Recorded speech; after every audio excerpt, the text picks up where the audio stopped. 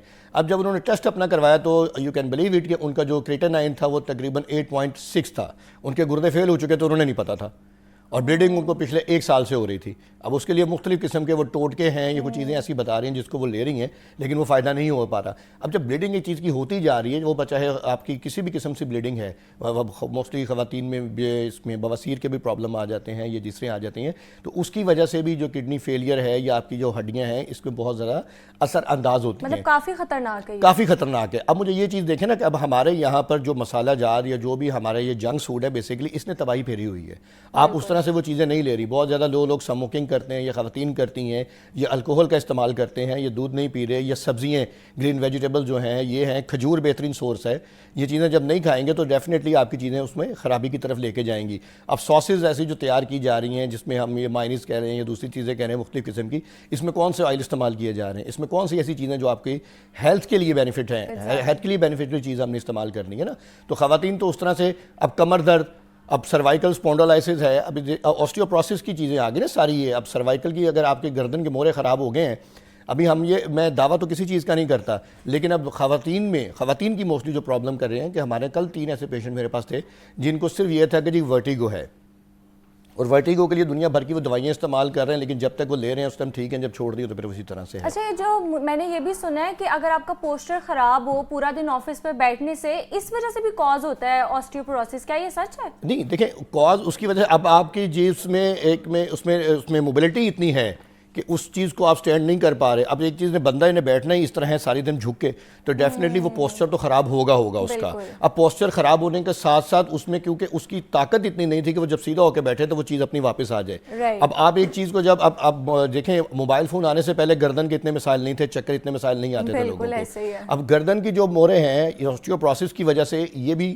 نرو جو ہے کمپریس ہونا شروع ہو جاتی ہیں. سروائکل اسپونڈولائسس, گردن کا درد جو ہے انتہائی خطرناک ہے, جس کے لیے اتنی موسٹلی آپریشن بھی لوگ نہیں کرواتے اور نہ کیے جاتے ہیں اس میں. تو ہومیوپیتھی میں اس کا بہترین دوائیاں اور بہترین علاج موجود ہے. لیکن میں پھر وہی چیزیں بتا رہا ہوں کہ ہمارے یہاں پر آسٹیوپروسس میں پوسچر جو ہے یہ بہت زیادہ, جب سے پوسچر موبائل فون آیا ہے, سیل فون, آپ کا اسکرین ٹائم بڑھا ہے, آپ کے گردن کے جو مسلز ہیں یہ خراب ہونا شروع ہو گئے ہیں, ہڈیاں جو یہ خراب ہونا شروع ہو گئی ہیں. اسی طرح جب لمبر سپائن کی طرف ہم آتے ہیں تو اس میں بھی یہ چیز ہے کہ بیٹھنے کی عادت نہیں ہے, کہ لوگ جو ہیں وہ اپنے پیٹ کے اوپر بھی بیٹھتے ہیں, یوں اکٹھے ہو کے بیٹھتے ہیں, اپنی لمبر سپائن کے اوپر اس طرح سے نہیں بیٹھتے. تو جب آپ لمبر سپائن کے اوپر بیٹھنے کی اپنی ہیبٹ کو آپ چینج کریں گے تو ڈیفینیٹلی آپ کی وہ چیزیں بھی بہتر کی طرف جانا شروع ہو جاتی ہیں. اچھا ڈاکٹر صاحب یہ بتائیں کہ کیا یہ جینیٹک ہو سکتا ہے کہ اگر ماں کو ہے تو آگے سے اولاد کو بھی ہو؟ جی بالکل, یہ چیزیں ہیں جی, جینیٹک یہ چیزیں آ رہی ہیں. اس میں جیسے ریومیٹک آرتھرائٹس ہے, اس کے بعد اس میں ہمارے جو ہے گینٹھیا بہت ایک مشہور بیماری ہے خواتین میں, جس میں جوائنٹ جو ہیں یہ ڈی شیو ہو جاتے ہیں, اس میں ان کی جو شکل ہے یہ چینج ہو جاتی ہے جوڑوں کی, اسپیشلی چھوٹے جوڑوں کی.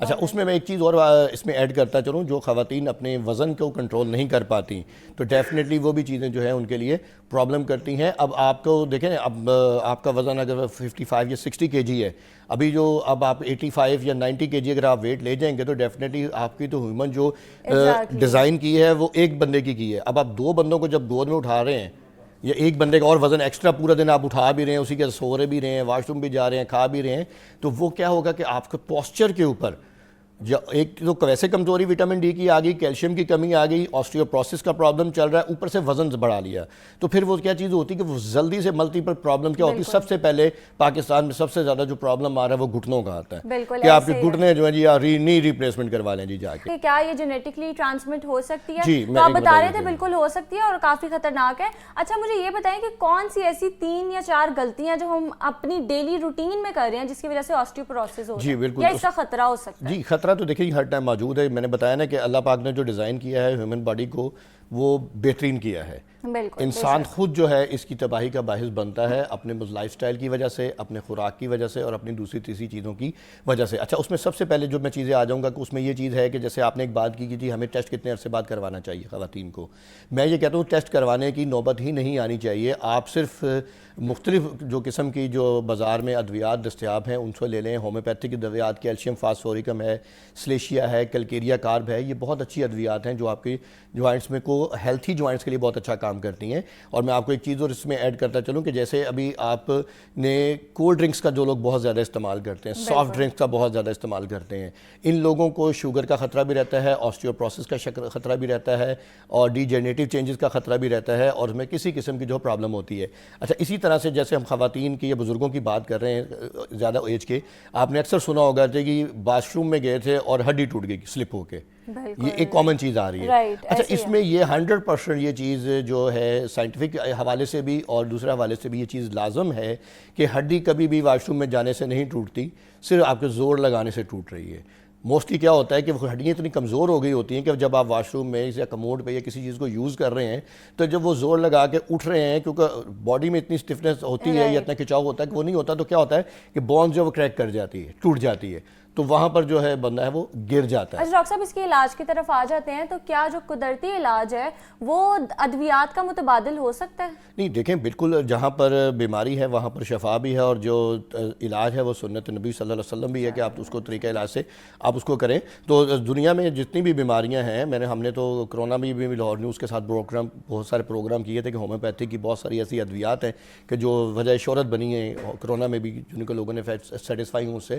تو آپ اس میں ہمارے ہومیوپیتھک میں بہت اچھی ایسی ادویات موجود ہیں جس سے آپ اس میں کیور بھی کر سکتے ہیں اس کو، اور کیئر بھی کر سکتے ہیں، دونوں چیزوں میں ہے کہ ہم اس میں دوائیاں دی جا سکتی ہیں اس میں۔ اچھا میں آپ کو ایک بڑی اچھی اس میں بات بتا دوں، دیکھیں لوگ تو مختلف قسم کے دعوے کرتے ہیں نا جی کہ آپ پین ہے یا ایسی چیز ہیں، تو چند ایک ادویات کے سالٹ، جس کو میں نام دوں گا، ادویات تو نہیں، چند ایک سالٹ دوسرے طریقہ علاج میں ایسے موجود ہیں کہ جن کو آپ نے چاہے وہ آپ کے سر کی ہڈی ہے یا آپ کے پاؤں کی ہڈی ہے، دونوں کے لیے ایک پین کلر ایک ہی قسم کی ہے جس نے کام کر رہی ہے، اس میں کیلشیم ہے۔ اچھا ہومیوپیتھک میں چیز آتی ہے کہ آپ کے اگر تو گردن کے مورے ہیں، ٹھیک ہے، آسٹیوپروسس کی وجہ سے آپ کے گردن کے مورے ہیں یا آپ کے کلائی ہے، رسٹ ہے، آپ کے گھٹنے ہیں یا آپ کا ٹخنا ہے یا آپ کے لمبر سپائن ہے کسی بھی پیشنٹ کی، تو ہر ایک کی دوا جو ہے وہ ہومیوپیتھک میں الگ سے ہوگی۔ یہ بڑا خوبصورت ایک ہومیوپیتھک ہے جو ایک چیزیں ہیں کہ ہر دوا، ہر جگہ کی، ہر جوائنٹ کی، ہر پارٹ آف باڈی کی دوا الگ ہے، اس میں ہم جو الگ سے دی جا سکتی ہیں۔ اب اس میں ہمارے کیلشیم فاسفورکم ایک بہترین دوائی ہے کہ جو ہم اس میں ہومیوپیتھک میں جو بونز ہیں، اور ہمارے جو پاکستان کے ایک لیڈنگ ایلوپیتھ ہیں، سرجن بھی ہیں، بڑا نام ہے ان کا، میں یہاں پر نام نہیں لیتا بھی، تو وہ بھی ہماری ہومیوپیتھک ادویات استعمال کرتے ہیں، اور وہ اپنے ان پیشنٹس کو ہماری وہ دوائیں، اس میں میں ان کی دوائیں لکھ دیتا ہوں جو ان کے پرسکرپشن پہ باقاعدہ لکھی ہوتی ہیں، یہ گھرکی ہاسپٹل کو بھی وہ کر رہے ہیں سارے، تو اس میں کیلشیم فاسفورکم اور سیمفائٹن 3X، یہ ہماری دو دوائیں ہیں کہ جن لوگوں کی ہڈیاں ٹوٹ جاتی ہیں اور جلدی جو ہیل اپ نہیں ہو رہی یا وہ جڑ نہیں رہی، تو اس میں وہ دوائیاں دی جاتی ہیں جو کہ بہت اچھا میجیکلی کام کر رہی ہیں۔ میں ان کی بات کر رہا ہوں جو پاکستان کے دنیا ٹاپ کے جو ہمارے ٹھیک ہے، آسٹیوپروسس کے حوالے سے ہم بات کر رہے تھے کہ ہومیوپیتھی میں اس کا کیا علاج ہے اور کتنا کارآمد ثابت ہو سکتا ہے۔ میرے ساتھ ڈاکٹر حمزہ بخاری موجود تھے، بہت شکریہ سر آپ کے ٹائم کا۔ اب یہاں وقت ہوا ایک چھوٹے سے بریک کا، بریک کے بعد دوبارہ ملتے ہیں۔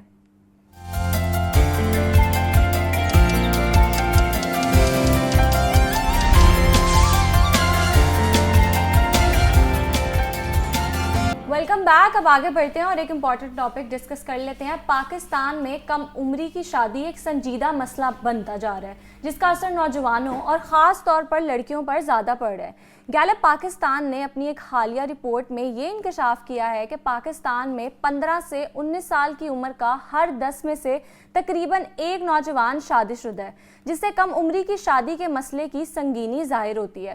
رپورٹ میں مزید یہ کہا گیا ہے کہ ملک میں کم عمری کی شادی کی شرح تقریباً 10% ہے، جبکہ لڑکیوں میں یہ شرح 15% تک ریکارڈ کی گئی ہے۔ پاکستان میں دیہی علاقوں میں کم عمری کی شادی کا رجحان شہری علاقوں کے مقابلے میں زیادہ ہے، اور پاکستان میں کم عمری کی شادی کے حوالے سے لڑکیاں زیادہ متاثر ہو رہی ہیں، اور قومی سطح پر 15 سے 19 سال کی عمر کی تقریباً 15% لڑکیاں شادی شدہ ہیں، اور پنجاب میں شادی کے لیے کم سے کم عمر 16 سال ہے۔ اور اگر اسلام آباد کی بات کی جائے تو اسلام آباد کی حدود میں شادی کے لیے جو چائلڈ میرج ریسٹرینٹ ایکٹ 2025 میں منظور کیا گیا ہے، اس پر مذہبی طبقے کو شدید تحفظات ہیں۔ اور آج کا موضوع یہ ہے کہ 18 سال سے کم عمر میں شادی کے طبی اور سماجی نقصانات کیا ہیں، اور اس میں اسلامی نقطۂ نظر کیا کہتا ہے، اور پنجاب کے حوالے سے بھی بات کر لیتے ہیں کہ اس میں شادی کے لیے 16 سال کی عمر کی حد ہے اور واضح قوانین سازی نہیں کی گئی، اور کیا اس پر دوبارہ قانون سازی ہونی چاہیے۔ ہمارے ساتھ لائر بھی موجود ہیں، اسلامک اسکالر بھی موجود ہیں۔ السلام علیکم، ویلکم ٹو جاگو لاہور، کیسے ہیں آپ؟ وعلیکم السلام ورحمۃ اللہ وبرکاتہ۔ اچھا قرۃ العین، آپ سے سٹارٹ کرتے ہیں کہ سب سے پہلے تو یہ بتائیں کہ جو ابھی ایکٹ آیا 2025 چائلڈ ریسٹرینٹ ایکٹ، اس میں بتائیں کیا نئی شکیں آئی ہیں اور اس میں لوگوں کو اتنے تحفظات کیوں ہیں؟ بسم اللہ الرحمن الرحیم۔ نور السحر، سب سے پہلے تو میں یہ بتانا چاہتی ہوں کہ ہمارے پاس پہلے بھی ایک قانون موجود تھا، چائلڈ میرج ریسٹرین ایکٹ، جس کے مطابق لڑکیوں کی شادی کی عمر 16 سال تھی قانون کے مطابق، اور لڑکے کی عمر 18 سال تھی۔ اب اس میں جو ہے یہ ایکوالٹی کے اگینسٹ ہے، ٹھیک ہے۔ ہم ہر وقت میں چونکہ لائر ہوں تو میں ہمیشہ کانسٹیٹیوشن کو لے کے بات کرتی ہوں، لا کو لے کے بات کرتی ہوں۔ تو کانسٹیٹیوشن جو ہے ہماری ایک کانسٹیٹیوشنل کلاز ہے ایکوالٹی آف جینڈر، ٹھیک ہے، جس میں سب جو جینڈرز ہیں ان کو ایکول اپرچونٹیز پرووائڈ کی جائیں گی. تو اس کے تحت پھر جب لڑکیوں کی کم عمر میں شادی کی جاتی تھی تو اس کے بہت سارے نقصانات تھے، جس میں ان کی ایجوکیشن جو ہے وہ انکمپلیٹ رہ جاتی تھی، ان کے ہیلتھ کے معاملات تھے اور باقی اور بہت سارے سوشل پرابلمس تھے. تو اس پہ ہائی کورٹ نے جو ہے وہ ایک ججمنٹ دی 2024 میں، اس کے اکارڈنگلی اس کو پنشیبل بنا دیا گیا. اور اس میں جو چیزیں شامل کی گئیں، سب سے پہلے تو یہ کہ جو بھی بندہ اس کی فیملی میں اس کی بیٹی ہے، اس کا بیٹا ہے، یعنی کہ لڑکے کی فیملی اور لڑکی کی فیملی، اس میں موجود نکاح خواں یعنی کہ اس شادی میں جو شامل ہوگا، اس نکاح کو جو کروائے گا، اور جو باقی رشتہ دار ہوں گے وہ سب جو ہیں وہ اس میں انوالو ہوں گے. تو اس کو پنشیبل بنایا گیا. اس کی سزا رکھی گئی ہے 3 سال اور اس میں 2 لاکھ تک جرمانہ ہو سکتا ہے. تو کیا اس پہ عمل بھی ہو رہا ہے؟ اس پہ عمل کوشش تو کی جا رہی ہے. ہم پہلے بھی ہمیشہ اس پہ بات کرتے ہیں کہ جب بھی کوئی نیا لا بنتا ہے نا تو اس کی ایکسیپٹیبلٹی سٹارٹ میں بہت کم ہوتی ہے. With the passage of time acceptability بھی آتی ہے اس قانون کے لیے معاشرے میں، اور اس پہ عمل درآمد بھی شروع ہو جاتا ہے. آل رائٹ. اچھا یہ بتائیں کہ سب سے زیادہ کیسز کس طرح کے آ رہے ہیں؟ سب سے زیادہ کیسز جو ہیں وہ نکاح خواں کے اگینسٹ آ رہے ہیں کہ نکاح خواں جو ہے جیسے سم ٹائمز لڑکی کی عمر کم ہوتی ہے، 14 سال کی بچی کی شادی کر جاتی ہے، فیک سرٹیفکیٹس بنوا لیتے فیک ہیں، برتھ سرٹیفکیٹس بنوا دیے جاتے ہیں. اب اس کی جو بیسک ایشو ہے اس میں وہ یہ ہے کہ ہمارے پاس ڈیجیٹل برتھ سرٹیفکیٹس نہیں ہیں. پورے مطلب پاکستان میں جتنی بھی پاپولیشن ہے، جب بھی کوئی بچہ پیدا ہوتا ہے اگر اس کا ڈیجیٹل برتھ سرٹیفکیٹ ہو اور اس کا پورا ایک ڈیٹا گورنمنٹ کے پاس موجود ہو تو اس میں پھر فراڈ یا فیک برتھ سرٹیفکیٹ بنایا نہیں جا سکتا. تو اس کے لیے ہماری حکومت بڑی دیر سے کوشش کر رہی ہے. نادرا میں بچے کی رجسٹریشن ہوتی ہے اور یونین کونسل لیول پہ کی جاتی ہے. تو اس میں اگر ڈیجیٹل برتھ سرٹیفکیٹس کا جو سسٹم ہے اس کو ریگولرائز کر دیا جاتا ہے تو پھر یہ جو ایج کم کروا کے شادیاں کروا دی جاتی ہیں یہ کیسز بہت ہی کم ہو جائیں گے. بالکل ایسے ہی ہے. اچھا فداء الرحمان صاحب آپ کی طرف آؤں گی. سب سے پہلے تو یہ بتائیں کہ اسلام نے کیا ایج مقرر کی ہے شادی کی اور کیا کم عمری کی شادی جائز ہے؟ بسم اللہ الرحمن الرحیم. انتہائی شکر گزار ہوں کہ آپ نے اس پروگرام میں مجھے شریک کیا ہے. رب العالمین صحیح کہنے اور صحیح کے مطابق عمل پیرا ہونے کی توفیق عطا فرمائے. بنیادی طور پر یہ ہے کہ سورہ آل عمران کی آیت طیبہ ہمارے لیے رہنما ہے. سورہ طلاق کے اندر بھی ہمیں اس حوالے سے رہنمائی ملتی ہے. دیکھیں قرآن نے جو اصول مقرر کیا ہے وہ عمر کے عدد کا لحاظ نہیں ہے بلکہ انسان کی فہم و فراست پر چھوڑ دیا ہے کہ یہ اصول فطرت ہے. وابتلوا الیتامی حتی اذا بلغوا النکاح. ان کے مال کب ان کو دینے ہیں؟ یعنی یتیموں کے جب وہ نکاح کی عمر کو پہنچ جائیں یعنی بالغ ہو جائیں. اب بالغ ہونا صرف جسمانی طور پر نہیں ہے بلکہ ذہنی طور پر بھی آدمی اس ذمہ داری کو نبھانے کے قابل ہو. بدقسمتی سے اس وقت مغربی طاغوتی یلغاریں جو ہیں ہمارے ہاں وہ بڑی عجیب و غریب قسم کی ہیں کہ آپ دیکھیں کہ اگر فیڈرل میں وہاں 18 سال کی عمر ہے، پنجاب میں 16 سال کی عمر ہے، تو یہ فرق کیوں ہے؟ یہ فرق کیوں کیا جا رہا ہے کہ 18 وہاں اور 16 یہاں؟ ہمارا یعنی سوال یہ بنتا ہے کہ ایک ہی ملک کے اندر 2 الگ الگ قانون کیوں ہیں؟ پھر اگر یعنی صوبہ سندھ کو دیکھا جائے وہاں قانون کیا ہے، صوبہ خیبر پختونخوا کو دیکھا جائے وہاں قانون کیا ہے؟ میرا کہنا یہ ہے کہ قرآن کریم نے یہ اصول دے دیا ہے کہ جب بچہ بچی جسمانی طور پر ذہنی طور پر اس ذمہ داری کو نبھانے کے قابل ہو جائیں تو پھر ان کا نکاح کروا دیا جائے.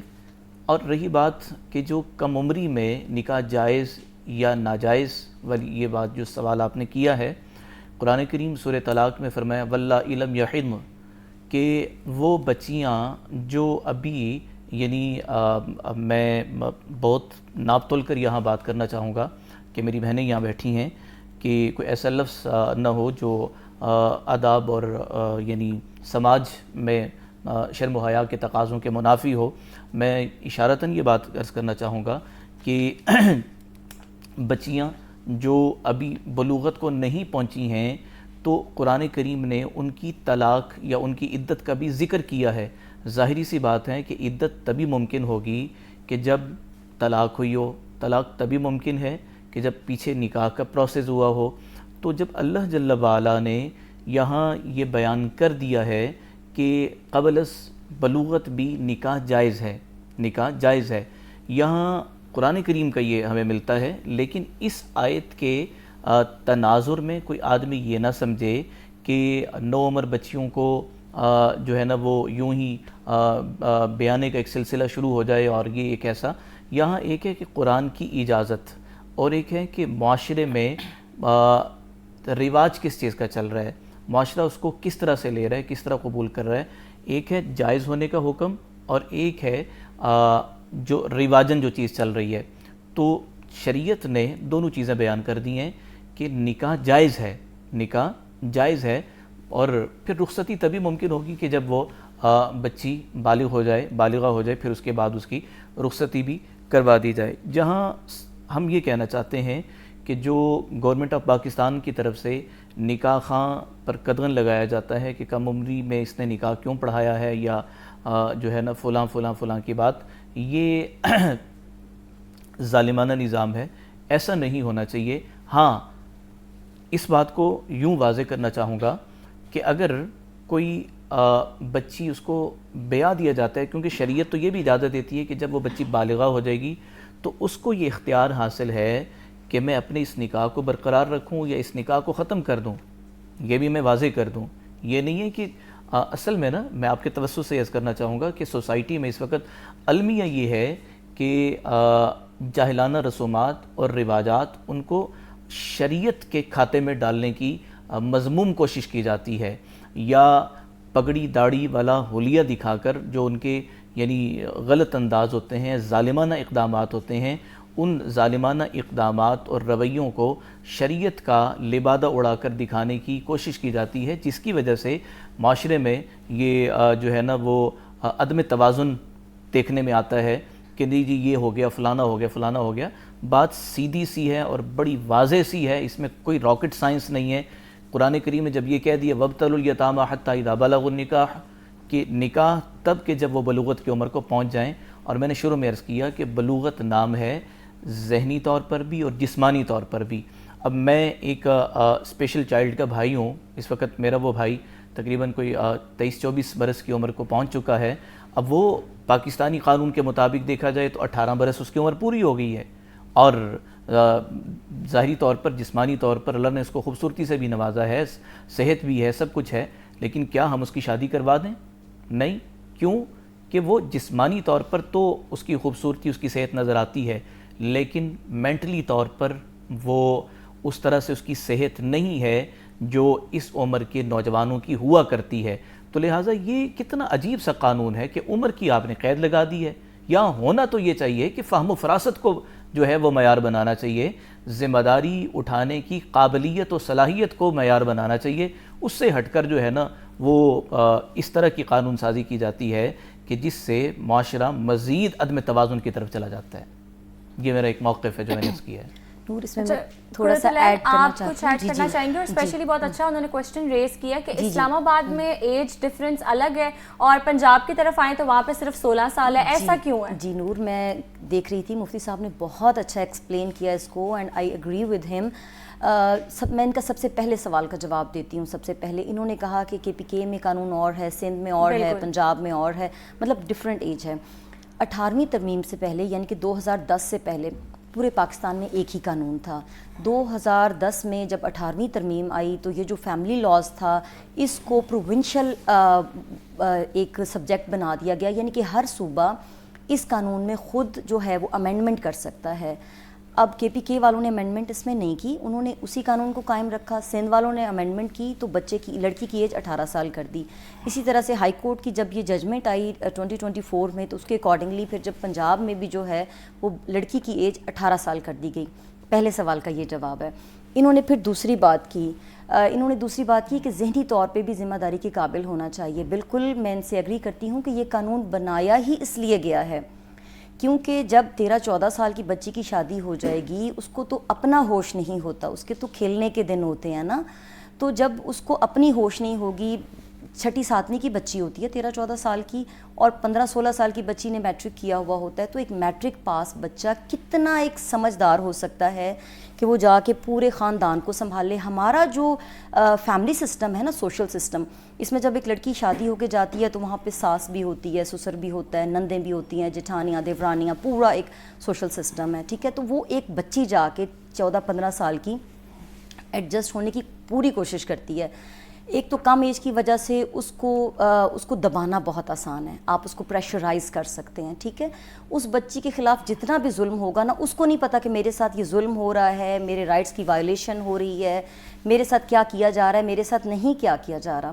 کیونکہ ایک تو وہ پڑھی لکھی نہیں ہے، میٹرک پاس ہے، انڈر میٹرک ہے، مطلب اس تعلیم کا جو بچہ ہے اس کو کیا اپنی رائٹس کی اویئرنیس ہوگی. جب کم ایج میں شادی ہوگی تو پھر ظاہری سی بات ہے 1-2 سال میں بچے ہو جاتے ہیں، پھر اسی طرح سے 3-4 بچے، مطلب 20-25 سال کی عمر تک وہ لڑکی جو ہے 4-5 بچوں کی ماں ہوتی ہے. اس کی ہیلتھ کنڈیشنز بہت بری ہوتی ہیں اور وہ پوری فیملی کا ظلم بھی سہ رہی ہوتی ہے. ٹھیک ہے، میں اسلام کی پرٹیکولرلی بات نہیں کر رہی، میں ہمارے سوشل سسٹم کی بات کر رہی ہوں کہ ہماری سوسائٹی میں ہو کیا رہا ہے.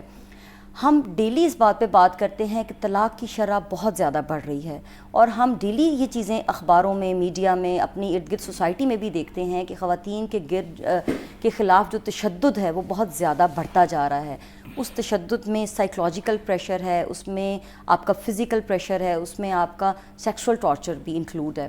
تو 15-16 سال کی بچی کے ساتھ ہر قسم کا ظلم کرنا آسان ہے. اچھا یہ بتائیں کہ ہمارے لاء میں جب تک بچی 18 سال کے نہیں ہوتے ان کو ووٹ کاسٹ کرنے کی اجازت نہیں ہے، ان کا لائسنس نہیں بن سکتا.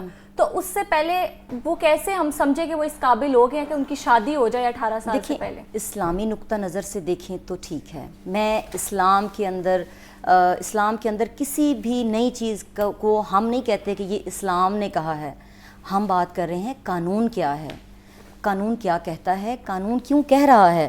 کیونکہ قانون تب عمل میں آتا ہے یا نیا قانون تب بنتا ہے جب پرابلم سامنے آتے ہیں. تو پرابلم سامنے آئے کم عمری میں شادی کی وجہ سے کہ بچی کی تعلیم پوری نہیں ہوتی، اس کے ہیلتھ کے مسائل ہوتے ہیں، وہ فائنینشلی انڈیپینڈنٹ نہیں ہوتی ہے، اس کو سمجھ بوجھ نہیں ہوتی، اس پہ مظالم زیادہ ہوتے ہیں. ٹھیک ہے، جب یہ سارے مسائل سامنے آئے تو پھر قانون بنایا گیا کہ بچی جب 18 سال کی ہو جائے تو تب اس کی شادی کی جائے. لڑکی یعنی کہ لڑکا اور لڑکی دونوں کی عمر جب تک 18 سال نہ ہو، اور یہ بیس ہے ہمارے کانسٹیٹیوشن کی. آل رائٹ، صحیح کہا آپ نے مفتی صاحب. آپ کا اس بارے میں جی کیا؟ دیکھیں، میں یہ عرض کروں کہ اگر بچیوں پر تشدد کے حوالے سے سسرالی مظالم کو دیکھا جائے، قرآن و سنت کی تربیت و تعلیم اور شعور نہیں ہوگا تو وہاں 18 کیا 36 سال والے لوگ بھی ظالم بھی ہوتے ہیں اور مظلوم بھی ہوتے ہیں. یہ کوئی ڈھکی چھپی بات نہیں ہے. بالکل. یہاں تو دادیاں اور نانیاں جو بن جاتی ہیں ان کے ساتھ سسرال میں مظالم ہو رہے ہوتے ہیں اور طلاق ان کو بھی ہو رہی ہوتی ہے، چاہے کہ ہم 15 یا 16 سال کی بچی کی بات کریں. جن لوگوں کو اللہ تعالیٰ نے قرآنی شعور سے نواز رکھا ہے، وہاں بچی اگر بالغہ ہے تو اس کا نکاح کر دیا گیا، وہ اپنی ذمہ داریاں نبھا رہی ہے، اور وہاں سسرال میں اسے یوں سمجھ لیں کہ ملکہ اور رانی بنا کے رکھا جاتا ہے. جہاں قرآنی شعور نہیں ہوتا وہاں تو پہلے سے ساس منتظر ہوتی ہے کہ کب آئے گی بہو اور سارے گھر کی ذمہ داریاں اس کے سر ڈالوں گی اور وہ نبھائے گی، اور اب میں نے چونکہ بیٹھ کے زندگی گزارنی ہے، میں نے بھی بہو بن کر بہت سہ لیا. یہ تو قرآن و سنت سے لا تعلقی اور بے اعتنائی کی وجہ سے یہ معاشرے میں یہ چیزیں نظر آ رہی ہوتی ہیں. بنیادی طور پر ہمارا یہ کہنا ہے کہ گورنمنٹ آف پاکستان کو ایسا قانون نہیں بنانا چاہیے، بلکہ قانون اس طرح کا ہونا چاہیے کہ جو قرآن و سنت کے دائرے میں، جب ہمارا پہلا یعنی اصول ہی قانون کا یہ ہے کہ قرآن و سنت کے منافی کوئی چیز نہیں ہوگی، اور قرآن و سنت کے منافی جب کوئی چیز نہیں ہوگی، قرآن جب یہ کہہ رہا ہے کہ نابالغہ کا نکاح ایک رخصتی الگ چیز ہے، نکاح کی بات کر رہا ہے، تو ہم اس کے خلاف کیسے جا سکتے ہیں کہ یہ جائز ہی نہیں ہے، یہ معتبر ہی نہیں ہے. سوال یہاں اٹھتا ہے.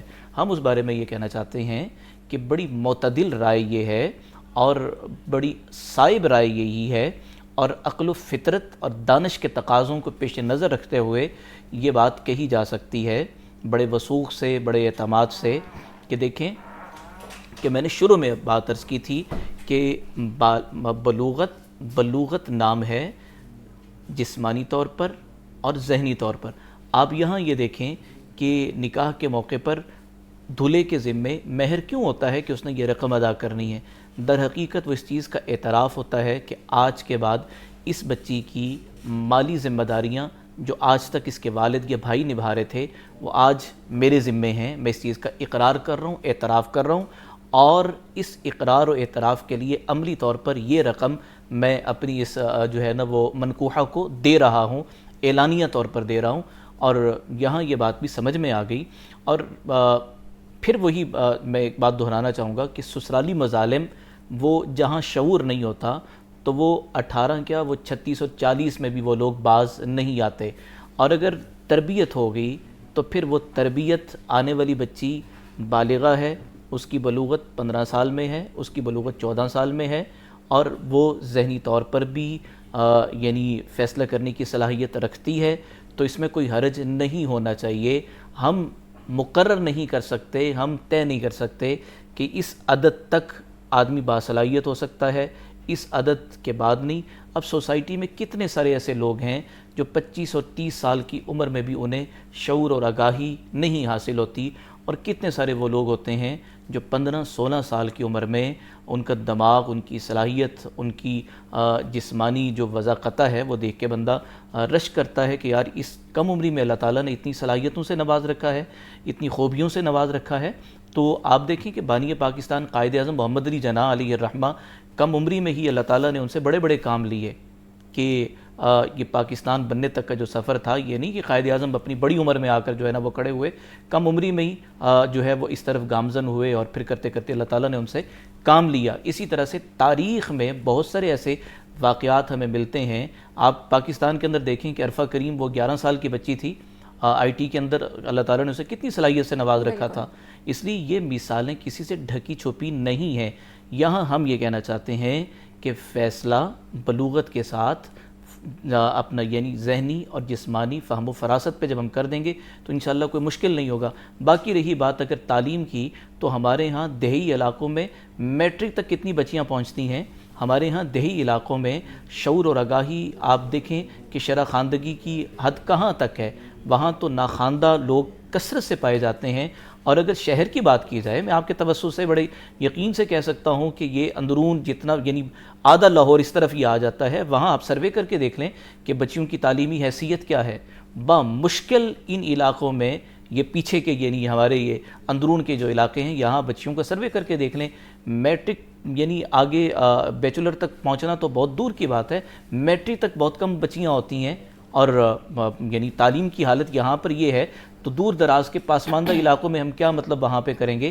اس لیے بنیادی طور پر ضرورت اس بات کی ہے کہ دیکھیں یہاں مسجدیں کثرت سے ہیں, علماء کثرت سے ہیں, ان کے دروس ہوں, ان کے بیانات ہوں, اور میڈیا کے توسط سے اویئرنیس ہو کہ یہ بچیوں کے حق ہیں, ان کی اور ان کے جو حقوق ہیں وہ جب تک ماں باپ کے گھر ہیں تو یہ بنتے ہیں, جب وہ سسرال جائیں گی تو ان کے حقوق یہ ہیں. یوں یہ معاشرہ گل گلزار بن سکتا ہے. ہم خواہ میں جو ہے نا وہ مغربی رپورٹس کے پیچھے جائیں, مغربی رپورٹس کو دیکھیں, جی مغرب نے یہ کہہ دیا, این جی اوز نے یہ کہہ دیا. اگر اس چیز کی طرف جائیں گے تو پھر ہمارے پاس بھی ایسے 20 قسم کے واقعات ہیں جو ہوش ربا ہیں اور آدمی کے رونگٹے کھڑے کر دیتے ہیں کہ وہاں وہ جو ہیں وہ جنسی جو ہراسمنٹ ہے وہ اس کی ریشو کس حد تک بڑی ہوئی ہے. اس میں تھوڑا سا میں ایڈ کرنا چاہوں گی. یہ جب قانون بنایا گیا تو اس کے پیچھے ایک وجہ یہ بھی تھی لو میرج. ٹھیک ہے, ہم روز عدالتوں میں پیش ہوتے ہیں اور ہم یہ دیکھتے تھے کہ جی لڑکا لڑکی کو لے کے چلا گیا, 13 سال کی لڑکی ہے, 14 سال کی بچی ہے, 15 سال کی بچی ہے, وہاں پہ کورٹ میرج. ٹھیک ہے, تو جب لڑکی کو پہلے اغوا کیا جاتا ہے, چھوٹی عمر کی بچیاں الوپمنٹ کے کیسز میں ان کو لے کے جانا آسان ہے, بہلانا پھسلانا, تو یہ اس کے اوپر بھی ایک قدغن ہے. یہ جو 18 سال کی عمر میں شادی کا لا ہے, یہ اس لو میرج کے اوپر بھی ایک قدغن ہے کہ آپ اتنی کم عمر کی بچی کو جب اگلے دن کورٹ میں پیش کرتے ہیں اور وہ بیان دیتی ہے کہ میں نے اپنے شوہر کے ساتھ جانا ہے, ٹھیک ہے, اور وہ لڑکی جس کو گھر سے بھگا کے لے جایا جاتا ہے, نہ اس کا حق مہر لکھا جاتا ہے, نمبر 1. نمبر 2, کوئی اس کو سوشل سیکیورٹی نہیں دی جاتی, کیونکہ فیملی تو ایک اسی دن الگ ہو جاتی ہے جس دن وہ کورٹ میں بیان دیتی ہے کہ میں نے اپنے ہسبینڈ کے جانا ہے, ماں باپ تو میرے دشمن ہیں. ہم نے خود عدالتوں میں یہ تماشا دیکھا ہے کہ سر مجھے تھوڑا سا لیٹ می کمپلیٹ مائی جی وقت کم ہے, آپ بات کریے پھر ہم ان کو بھی ٹائم دیتے ہیں. ہم روز عدالتوں میں یہ دیکھتے تھے کہ چھوٹی چھوٹی بچیاں عدالتوں میں لائی جاتی ہیں, پولیس والے برآمد کر کے لاتے ہیں اور وہاں پہ ایک نکاح نامہ پیش کر دیا جاتا ہے کہ جی 14 سال کی بچی ہے, نکاح ہو گیا ہے. تو جج صاحب کہتے تھے کہ بچی اپنے ہسبینڈ کے ساتھ جائے گی. اب اس دن سے لے کے آگے اس لڑکی کے ساتھ کیا ہوگا, نو بڈی نوز. کسی بندے کو یہ علم ہی نہیں ہے ان لڑکیوں پہ کیا گزرتی ہے, وہ لڑکیاں کس طرح اپنی زندگی گزارتی ہیں. ایک تو ان کو حق مہر نہیں دیا جاتا, یعنی کہ لڑکی کی چھوٹی سی غلطی, بچیاں ہیں نا 13, 14, 15 سال کی بچی, چھوٹی بچی ہوتی ہے, لڑکی ہوتی ہے جس میں فہم و فراست کا بہت زیادہ بھائی نے ذکر کیا, اور میں اگری کرتی ہوں اس بات سے کہ جب فہم و فراست نہیں ہوگی. بس میں اس میں ایسا کرنا چاہوں گا, بہت اچھی بات کی انہوں نے یہاں کہ کم عمری میں جو کورٹ میرج کی بات ہے وہاں بنیادی طور پر اصول شریعت کو لایا جائے کہ اگر اس بچی کے والد راضی نہیں ہیں, ولی راضی نہیں ہے, تو وہ نکاح منعقد ہی نہیں ہوتا. جج صاحب کیوں اس بچی کو جانے دے رہے ہیں؟ جب والد کورٹ میں پیش ہو جائے کہ میں اس نکاح پہ راضی نہیں ہوں, وہ نکاح ختم, منسوخ, وہ بچی جائے گی نہیں. اور وہی بچی اگر ماں باپ اپنی رضامندگی سے اس کو دے رہے ہیں. آپ یہ دیکھیں کہ ایک سیگمنٹ پہلے بھی اس سے ہوا تھا جس میں ایک خاتون نے سوال کیا تھا کہ میری بچی 13 سال کی ہے اور اب وہ یہ مطلب کرنا چاہ رہی ہے اور اس کے غلط مراسم ہیں, تو وہاں کیسے روکیں گے؟ اس لیے شریعت نے جو راستہ دیا ہے اس راستے کو اختیار کیا جائے, اور اگر ایسی بچیاں جاتی ہیں تو کورٹ پھر ان کے اوپر پابندی لگائے. وہ پابندی کیا, بھائی تمہارے والد راضی نہیں ہیں, تمہارے بھائی راضی نہیں ہیں, یہ نکاح منسوخ, یہ نکاح منعقد ہی نہیں ہوتا, بات ہی ختم. لڑکی کی مرضی کے بغیر جی بالکل وقت کم ہے, ہم اس کو 30 سیکنڈز میں دوبارہ کنٹینیو کر لیں گے. 30 سیکنڈز میں اس کو کنکلوڈ کروں گی. وہ یہ ہے کہ لڑکی کی مرضی کے بغیر آپ شادی ختم نہیں کر سکتے. عدالت کچھ بھی نہیں ہے, عدالت کبھی بھی اپنی مرضی سے کسی شادی نکاح کو ختم نہیں کر سکتی. یہ لا ہے. لا تھا کہ نکاح ہو گیا تو لڑکی ہسبینڈ کے ساتھ جائے گی, لڑکی 14 سال کی ہے تو لڑکی ہسبینڈ کے ساتھ جائے گی. اب لا ہے کہ 18 سال کی عمر میں شادی ہوگی. تو جب لا بن گیا تو پھر لا سے آگے تو کچھ بھی نہیں ہوتا. Thank you. جی بالکل, ارلی میرجز پہ ہم بات کر رہے تھے, ہم نے اس میں اسلامک پوائنٹ آف ویو بھی لیا اور ساتھ ساتھ ہم نے دیکھا کس طرح کے قوانین موجود ہیں. اب یہاں لیں گے ایک بریک کے بعد دوبارہ آئیں گے.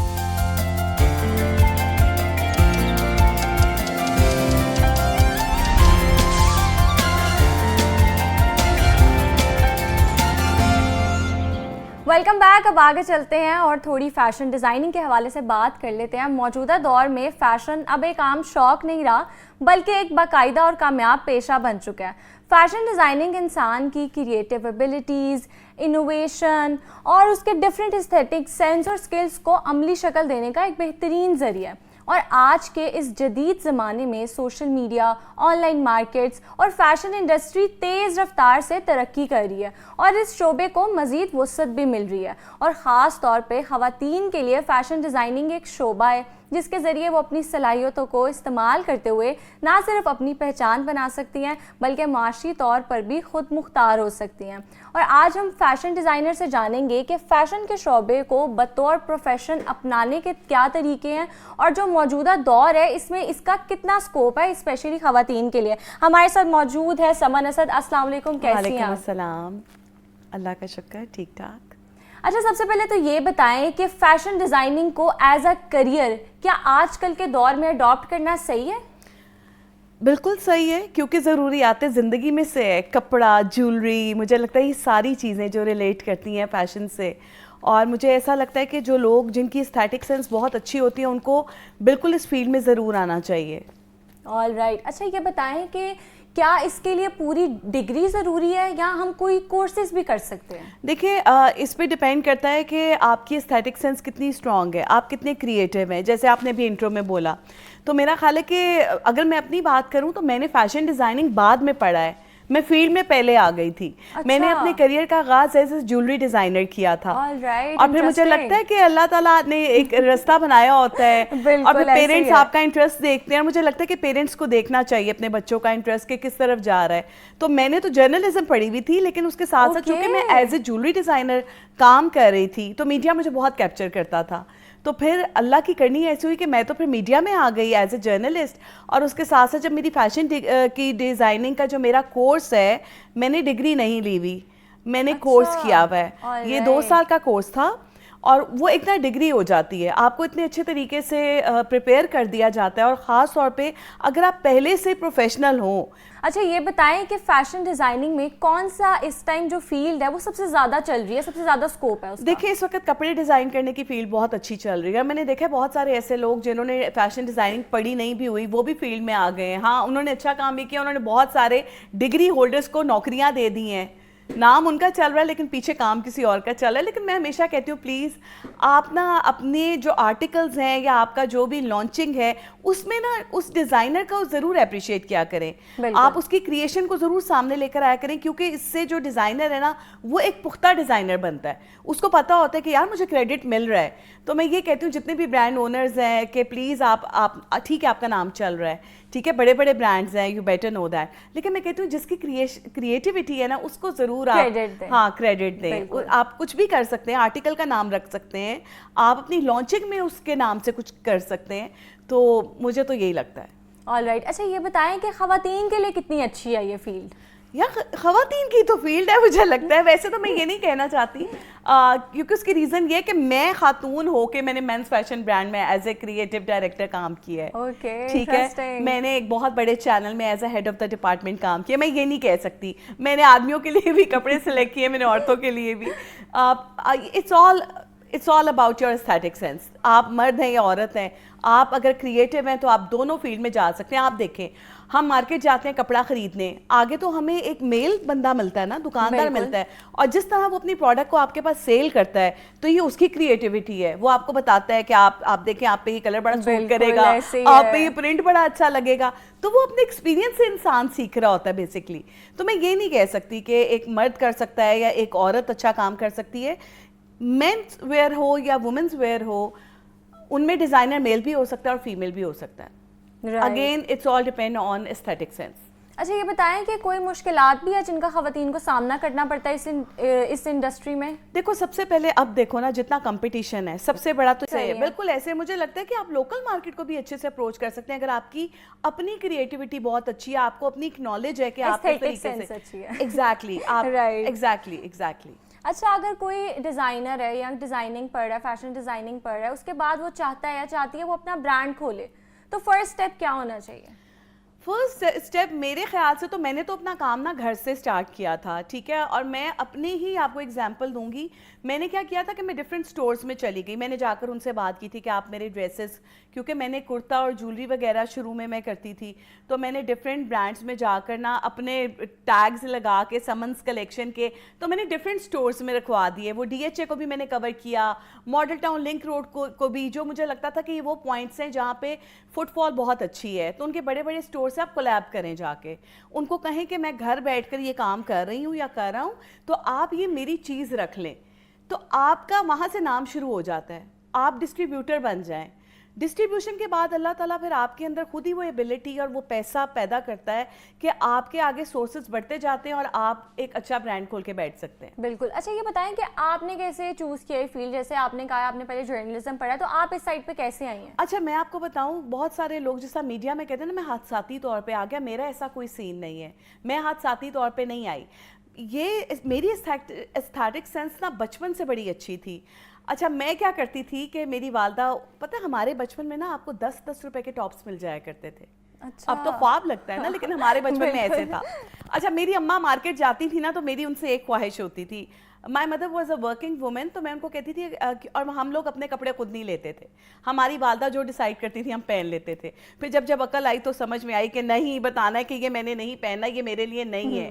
کیونکہ آپ کو پتہ ہے بچپن میں یہ بھی ہوتا تھا, بڑی بہن کا جوڑا ہے تم پہن لو, ٹھیک ہے, اس کی فٹنگ کہیں بھی جا رہی ہے اور آپ ٹرانسفر ہوتا رہتا ہے, جتنی کانفیڈنس بھی تھوڑا نیچے آتا جاتا ہے. آپا کا جوڑا پہنا ہوا, اور اگر کہیں کسی نے کہہ دیا بہن کا جوڑا پہنا ہوا تو لگتا تھا بہت بےزتی ہو گئی. ایگزیکٹلی. اچھا تو میں اپنی اماں کو کہتی تھی آپ مارکیٹ جا رہی ہیں نا, میرے لیے کوئی جولری لیتے آنا. اچھا انہوں نے جولری لے کے آنا. اب دیکھو اس وقت مجھے پتہ ہی نہیں تھا کہ میں ایک جولری ڈیزائنر بنوں گی, میں فیشن فیلڈ میں آؤں گی. میں نے اس جولری کو توڑنا, میں نے 3-4 چیزوں کو توڑنا اور ان کو ملا کر کوئی اور چیز بنا لینی. تو میری اماں مجھے دیکھ کے کہتی نہیں یہ کیا کرتی ہو. ان کو ہنسی بھی آتی تھی, وہ خوش بھی ہوتی تھی. پھر انہوں نے نا مجھے چیزیں لا کے دینی شروع کر دی. مجھے آج بھی یاد ہے میٹرک کے ایگزام سے, اور اس کے بعد جب میں فارغ ہوئی, جب میں نے کالج میں ایڈمیشن لینا تھا, تو میری والدہ نے مجھے جا کے بیڈز اور اس کی وائرز اور لاکس کیا کچھ نہیں لا کے دیا. تو مجھے لگتا ہے کہ والدین ہی آپ کو پش دیتے ہیں کہ تم کرو یہ کام. بالکل ایسے ہی. اچھا شرط انہوں نے رکھی کہ تم نے جرنلزم پڑھنا ہے, اکنامکس پڑھنی ہے, ابھی تم نے فیشن فیلڈ میں نہیں جانا. لیکن میں ادھر پڑھ رہی ہوتی تھی اور ساتھ ساتھ میرا پڑھائی زیادہ اگنور اس لیے ہو جاتی تھی کہ میرا فوکس بہت زیادہ فیشن کے اوپر تھا کہ میں نے یہ کرنا ہے. پھر وہ اللہ کی طرف سے جب کالج میں ایڈمیشن ہوا تو میں جولری بناتی تھی نا, تو میں نے گفٹ کرنا شروع کیا. تو میری سہیلیوں نے کہا تم پاگل ہو, اتنا تمہارے اندر ٹیلنٹ ہے یار, سیل کرو. اور میں نے اپنے ہی کالج میں اینکلیٹس بنا کے, ان دنوں بہت ٹرینڈ تھا اینکلیٹس کا, ہینڈ میڈ جویلری بنا کے تو میں نے وہاں پہ سیل کرنی شروع کر دی. تو جو مجھے بریک ٹائم ملتا تھا نا, میں مشہور ہو گئی تھی اپنے کالج میں جویلری ڈیزائنر. میں نے کیفے میں جا کے بیٹھنا اور میں نے نا جا کر اپنی ساری کریشن سامنے رکھ دینی, لوگوں نے وہ پرچیز کرنی اور میرے پاس پیسے آ جانے. تو بس پھر مجھے تو لگا کہ اب مجھے نا عادت ہو گئی کمائی کرنے کی. میں کہتی جب آپ کمائی کرنا شروع کرتے ہیں نا, آپ کا کانفیڈنس لیول اور ہو جاتا ہے, الگ قسم کا ایک دم سے آپ کو بوسٹ ملتا ہے اپنے پیسوں سے. بالکل ایسے ہی. میں نے تو اس طرح سے کام کیا اور میں ایسے فیلڈ میں بھی آ گئی. پھر جب میں نے جرنلزم پڑھ لی تھی, پھر میری اماں نے میرا فیشن ڈیزائننگ کالج میں ایڈمیشن کرایا. اور اس کے بعد میرے چینل کے اونر کو پتا چلا کہ یہ خالی جرنلسٹ نہیں ہے, یہ اس نے تو فیشن ڈیزائننگ بھی پڑھی ہوئی ہے. میں نے سی وی میں لکھ دیا تھا. تو انہوں نے مجھے کہا کہ نہیں, ہمارا ڈپارٹمنٹ بن رہا ہے, تم نے اس کو ہیڈ کرنا ہے, تو چل کے دیکھو. تو میں نے ایک بہت اچھے بہت بڑے چینل سے جو ہے نا میں نے اسٹارٹ لیا, اور میں وہاں پہ ان کی جو بیوٹی اینڈ وارڈروب ہے اس کو ہیڈ کر رہی تھی. تو دیکھو اللہ تعالیٰ نے آپ کا ایک نظام بنایا ہوا ہے, آپ صرف کوشش کرتے ہیں, آگے لے کے جانا اللہ کا کام ہے. میں کہتی ہوں اپنے اوپر بلیو رکھیں کہ آپ کر سکتے ہیں, یہ مت سوچیں کہ لوگ کیا کہیں گے, یا میں کر سکتا ہوں یا نہیں کر سکتا. آپ کو کسی کے پش کی ضرورت نہیں ہونی چاہیے, سیلف ڈاؤٹ نہیں ہونا چاہیے. آپ کو خود کرنا ہے کہ میں دیکھیں کتنے لوگ ہیں جو کیسے, آخر پودے کا بیج بویا جاتا ہے تو وہ پھل دیتا ہے, پھول دیتا ہے. تو مجھے لگتا ہے کہ آپ کو سب سے پہلے خود کے اوپر بلیو کرنے کی ضرورت ہے. رائٹ. باقی آپ کی ایستھیٹک سینس اچھی ہے تو آپ اس فیلڈ میں آ سکتے ہیں, اس کے لیے ڈگری یا کورس کی ضرورت نہیں ہے, کیونکہ جو چیزیں آپ ایکسپیرینس سے سیکھتے ہیں نا وہ کتابوں میں نہیں آپ کو پڑھائی جاتی. ہماری ڈگریز میں ہی ہمیں تھوڑا پریکٹیکل چیزیں سکھانا شروع کر دیں تو ڈگریز بھی مجھے لگتا ہے کہ اچھی ہوں گی. یا اچھی نہیں, بہت اچھی ہوں گی, سوری میرا یہ کہنے کا مطلب نہیں ہے. بیچارے جو اسٹوڈنٹس ہمیں دیکھ رہے ہیں پھر وہ ڈی موٹیویٹ نہ ہو جائیں. یہ بات نہیں ہے, میں یہ بات کر رہی ہوں فیشن ڈیزائننگ ایک بہت ایکسپینسو اسٹڈی ہے. بالکل ایسے یہ ایک ایجوکیشن ہے, اس پہ بہت زیادہ انویسٹمنٹ ہوتی ہے.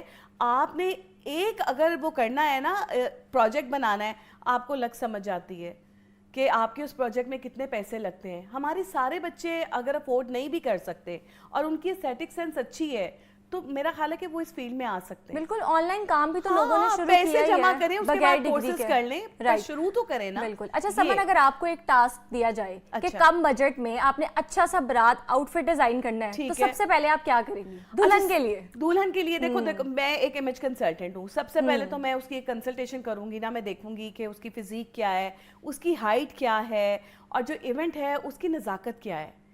ٹھیک ہے, آج کل آپ کو پتا ہے کہ نکاح مسجدوں میں بھی ہو رہے ہیں, ٹرینڈ ہے یہ, بڑی سادگی سے بھی ہو رہے ہیں. سب سے پہلے تو میں یہ چیزوں کو ایویلیویٹ کروں گی, اس کے بعد میں فیبرک کی طرف جاؤں گی. سب سے پہلا ٹاسک میرا ہوگا کہ میں اس کے لیے فیبرک پرچیز کروں لوکل مارکیٹ سے, اور پھر میں یہ دیکھوں گی کہ میرا کلائنٹ وہ کیری کر سکتا ہے کہ نہیں کر سکتا. بالکل ٹھیک ہے, اس کے بعد میں اس کے اوپر آؤں گی کہ اس کا بجٹ کیا ہے. اس کے بجٹ کے بعد میں دیکھوں گی اب میں نے اس فیبرک کے اوپر کام کتنا کرنا ہے, اور کیا وہ کیری کر سکے گی کہ نہیں کر سکے گی. تو یہ ساری چیزیں آپ نے دیکھنی ہے. اپنے کلائنٹ کا بجٹ دیکھنا ہے, آپ نے سینیریو دیکھنا ہے, اس کی پرسنالٹی دیکھنی ہے, دین آپ نے دیکھنا ہے ٹرینڈ میں کیا چل رہا ہے. اب ٹرینڈ میں بہت کچھ چل رہا ہے, بٹ سب کچھ میرا یا آپ کا نہیں ہے. ٹھیک ہے, ہماری پرسنالٹیز ٹوٹلی ڈفرینٹ, اور ٹرینڈ میں ہو سکتا ہے وہ کلرز آپ پہ سوٹ ہی نہ کریں. تو ہمیشہ ہر سال پینٹون یونیورسٹی آپ کو جو پیلٹ دیتی ہے نا, اس میں 12 کلرز ہوتے ہیں, تو آپ نے دیکھنا ہے اس پہ کون سا کلر جا رہا ہے. This is how I work. بالکل ایسے ہی ہے. بہت مزے کی ٹپس دی ہیں آپ نے, بہت مزے کی گفتگو تھی. ہم جان رہے تھے کہ fashion designing as a career کتنا اچھا ہے, اور کیسے ہم کم بجٹ میں اچھے آؤٹ فٹس بھی ڈیزائن کر سکتے ہیں, اور خواتین گھر بیٹھے کیسے اس کو ایز اے کیریئر اڈاپٹ کر سکتی ہیں بغیر ڈگری کے بھی, شارٹ کورسز کر کے. ہمارے ساتھ موجود تھی سمن, بہت شکریہ آپ کا. یہاں لے گئے چھوٹا سا بریک کے بعد دوبارہ آئیں گے.